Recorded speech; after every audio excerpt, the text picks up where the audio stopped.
شروع اللہ کے نام سے جو نہایت مہربان اور بے حد رحم والا ہے۔ کہا، کیا میں تمہارے لیے اللہ کے سوا کوئی اور خدا تلاش کروں؟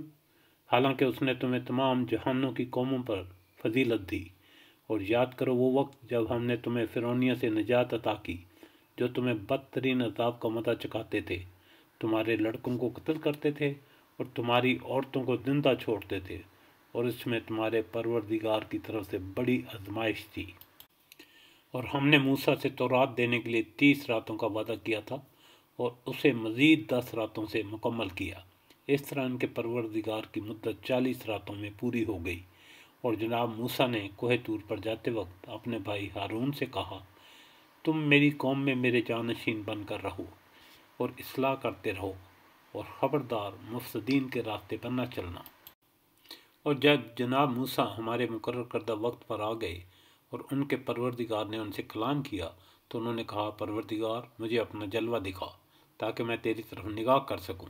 ارشاد ہوا، تم مجھے کبھی نہیں دیکھ سکو گے، مگر ہاں اس پہاڑ کی طرف دیکھو، اگر یہ تجلی حق کے وقت اپنی جگہ پر برقرار رہا تو پھر امید کرنا کہ مجھے دیکھ سکو گے۔ پس جب ان کے پروردگار نے پہاڑ پر اپنی تجلی ڈالی تو اسے ریزہ ریزہ کر دیا، اور موسیٰ غش کھا کر گر گئے، اور جب ہوش میں آئے تو بولے، پاک ہے تیری ذات، میں تیرے حضور توبہ کرتا ہوں اور میں سب سے پہلے ایمان لانے والا ہوں۔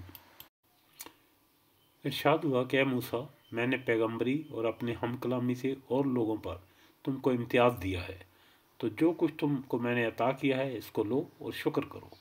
اور ہم نے چند تختیوں پر ہر قسم کی نصیحت اور ہر چیز کی تفصیل ان کو لکھ کر دی۔ تم ان کو پوری طاقت سے پکڑ لو اور اپنی قوم کو حکم کرو کہ ان کے اچھے اچھے احکام پر عمل کریں، میں عنقریب تم لوگوں کو نافرمان لوگوں کا گھر دکھا دوں گا۔